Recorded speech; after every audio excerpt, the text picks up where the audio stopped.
Life is so uncertain. ಹೆಂಡತಿ ಮಕ್ಕಳನ್ನ ಕರ್ಕೊಂಡು ಬರ್ಡೇನೋ ಆನಿವರ್ಸರಿನೋ ಮಾಡ್ಕೊಳ್ಳೋಣ ಅಂತ ಕಾಶ್ಮೀರಕ್ಕೆ ಹೋದ್ರೆ ಪಹಲ್ಗಾಮ್ನಲ್ಲಿ ಟೆರರಿಸ್ಟ್ಗಳು ಬಂದು ಹೊಡಿತಾರೆ. RCB 18 ವರ್ಷ ಆದ್ಮೇಲೆ ಮ್ಯಾಚ್ ಗೆದ್ದಿದ್ಯಪ್ಪ, ಸೆಲೆಬ್ರೇಷನ್, ವಿರಾಟ್ ಕೊಹ್ಲಿ ನೋಡೋಣ ಅಂತ ಹೋದ್ರೆ ಕಾಲ್ ತುಳಿತಾಗಿ ಸತ್ತೋಗ್ಬಿಡ್ತಾರೆ. ಕೆಲಸದ ಮೇಲೆ ಹೊಂಟಿದ್ರು, ಟೂರಿಗೆ ಹೊಂಟಿದ್ರು, ಲಂಡನ್ಗೆ ಹೋಗಿ ಬರೋಣ ಒಂದ್ ರೌಂಡ್ ಅಂತ ಹೋಗ್ತಾ ಇದ್ರೆ ಟೇಕ್ ಆಫ್ ಆದ ವಿಮಾನ 600 ಅಡಿಯಿಂದ ಕೆಳಗೆ ಬಿದ್ದುಬಿಡುತ್ತೆ.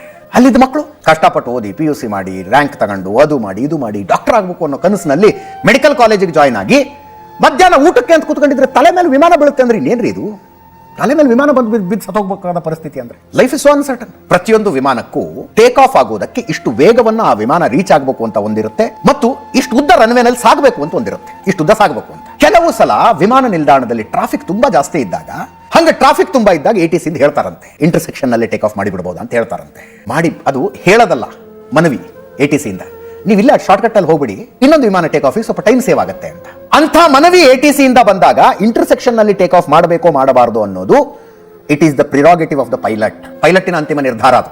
ಈಗ ಮಂಗಳೂರು ಏರ್ಪೋರ್ಟ್ ಇದೆಯಲ್ಲ ನಮ್ದು, ಅದು ಉದ್ಘಾಟನೆ ಆದಾಗ ಅಲ್ಲಿ ಫ್ಲೈಟ್ ಅನ್ನು ರಾಜೀವ್ ಗಾಂಧಿ ಲ್ಯಾಂಡ್ ಮಾಡಿದ್ರಂತೆ. Is basically a pilot. Rajiv Gandhi land ಮಾಡಿದ್ರಂತೆ. ಲ್ಯಾಂಡ್ ಮಾಡಿದಾಗಲೇ ಹೇಳಿದ್ರಂತೆ ಟೇಬಲ್ ಟಾಪ್ ಏರ್ಪೋರ್ಟ್ ಸ್ವಲ್ಪ ರಿಸ್ಕಿ ಇದೆ ನೋಡಿ ಇದು ಒಂದಿದ್ರಂತೆ. 2010ರಲ್ಲಿ ಮಂಗಳೂರು ಏರ್ ಕ್ರಾಶ್ ಆದಾಗ ತುಂಬಾ ಜನ ಅದನ್ನು ನೆನಪಿಸಿಕೊಂಡು ಟೇಬಲ್ ಟಾಪ್ ಏರ್ಪೋರ್ಟ್ ಇದು ರಿಸ್ಕಿ ಇದೆ ಅಂತ ರಾಜೀವ್ ಗಾಂಧಿ ಅವಾಗಲೇ ಹೇಳಿದ್ರು ಅಂತ. ಹಂಗೆ ಕೆಲವು ಏರ್ಪೋರ್ಟ್ಗಳು ರಿಸ್ಕಿ ಇರ್ತವೆ. ವಿಮಾನದಲ್ಲಿ ಒಂದು ಎಂಜಿನ್ ಏನೂ ಕೆಲಸ ಮಾಡಲಿಲ್ಲ ಅಂದ್ರೂ ಇನ್ನೊಂದು ಎಂಜಿನ್ ಸುರಕ್ಷಿತವಾಗಿ ಟೇಕ್ ಆಫ್ ಮಾಡಬಲ್ಲದು, ಸುರಕ್ಷಿತವಾಗಿ ಲ್ಯಾಂಡ್ ಮಾಡಬಲ್ಲದು, ಸುರಕ್ಷಿತವಾಗಿ ವಿಮಾನವನ್ನು ಹಾರಿಸಬಲ್ಲದು. ಇನ್ನೊಂದು ಎಂಜಿನ್. ಇದುವರೆಗೂ ನಡೆದಿರುವ ವಿಮಾನ ಅಪಘಾತಗಳನ್ನು ಅನಲೈಸ್ ಮಾಡಿದ್ರೆ 65% ಪೈಲಟ್ಗಳ ತಪ್ಪಾಗಿರುತ್ತಂತೆ. Pilot ಎರರ್ನ possibility 65%. ಇನ್ನು 45 ಟೆಕ್ನಿಕಲ್ ಎರರ್, ಮೆಕ್ಯಾನಿಕಲ್ ಎರರ್ಗಳು. ಅಷ್ಟು ಎತ್ತರಕ್ಕೆ ಏರ್ತಾ ಇದ್ದಂತೆ ಪೈಲಟ್ ಕಮಾಂಡ್ ಕೊಟ್ಟು ಕೋ ಪೈಲಟ್ ಗಾಲಿಗಳನ್ನು ಒಳಗೆ ಹಾಕಬೇಕಾಗಿತ್ತು. ಅದನ್ನ ಅವರಿಬ್ರು ಮಾಡಿಲ್ಲ. ಅದರ ಅರ್ಥ ಒಳಗಡೆ ಏನು ಡಿಸ್ಟ್ರಾಕ್ಷನ್ ಇತ್ತು. ಡಿಸ್ಟ್ರಾಕ್ಷನ್ ಏನು? ಎಂಜಿನಿಗೆ ಹಕ್ಕಿ ಹೊಡೆದು ಬಿಟ್ಟಿದೆ, ಈಗೇನು ಮಾಡಬೇಕು, ATC ಮೆಸೇಜ್ ಕೊಡು, ಅದು ಮಾಡು, ಇದು ಮಾಡು. ಆ ಡಿಸ್ಟ್ರಾಕ್ಷನ್ ಇರಬಹುದು. ಅಥವಾ ಎಂಜಿನ್ ಫೇಲ್ ಆಗಿಬಿಟ್ಟಿದಾವೆ, ಈಗೇನಾಗುತ್ತೆ, ಡಿಸ್ಟ್ರಾಕ್ಷನ್ ಆಗಿದೆ ಅವ್ರಿಗೆ.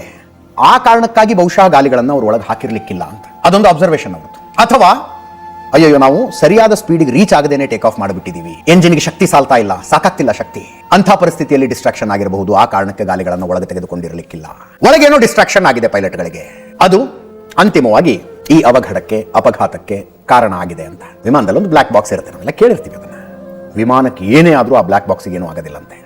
ವಿಮಾನ ಹಿಂಗೆ ಸುಟ್ಟು ಬೂದಿ ಆದ್ರು, ಸಮುದ್ರದೊಳಗೆ ಬಿದ್ದು ಮುಳುಗಿ ಹೋದ್ರು, ವರ್ಷಗಟ್ಟಲೆ ಸಮುದ್ರದೊಳಗೆ ಇದ್ರು, ಬ್ಲಾಕ್ ಬಾಕ್ಸ್ಗೆ ಏನೂ ಆಗೋದಿಲ್ಲ. ಆ ಬ್ಲಾಕ್ ಬಾಕ್ಸ್ ನಲ್ಲಿ ಏನೇನಾಯ್ತು ಅನ್ನೋದರ ಅಷ್ಟೂ ವಿವರಗಳು ಇರ್ತವಂತೆ. ಎಷ್ಟೊತ್ತಿಗೆ ಬ್ರೇಕ್ ಹಾಕಿದ್ರು, ಎಷ್ಟು ಸ್ಪೀಡಾಗಿ ಹಾಕಿದ್ರು, ಎಷ್ಟು ಸ್ಪೀಡಾಗಿ ಆಕ್ಸಿಲೇಟರ್ ಒತ್ತಿದ್ರು, ಇವ್ರು ಏನೇನು ಮಾತಾಡ್ಕೊಂಡ್ರು, ಏರ್ ಟ್ರಾಫಿಕ್ ಕಂಟ್ರೋಲಿಗೆ ಏನು ಮಾತಾಡಿದ್ರು, ಅವ್ರೇನು ಹೇಳಿದ್ರು, ಎಲ್ಲದರ ರೆಕಾರ್ಡು ಅದರಲ್ಲಿ ಇರುತ್ತಂತೆ. ಫಸ್ಟ್ ವಿಮಾನ ಆಕ್ಸಿಡೆಂಟ್ ಆದಾಗ, ಪ್ಲೇನ್ ಕ್ರಾಶ್ ಆದಾಗ ಹುಡುಕದೆ ಅದನ್ನ ತೆಗೆದು ಅನಲೈಸ್ ಮಾಡಿದ ನಂತರ ಇದರ ಸತ್ಯಾಸತ್ಯತೆಗಳು ಹೊರಗೆ ಬರಬಹುದು. ಸದ್ಯಕ್ಕೆ ಇಷ್ಟು ಸತ್ಯ.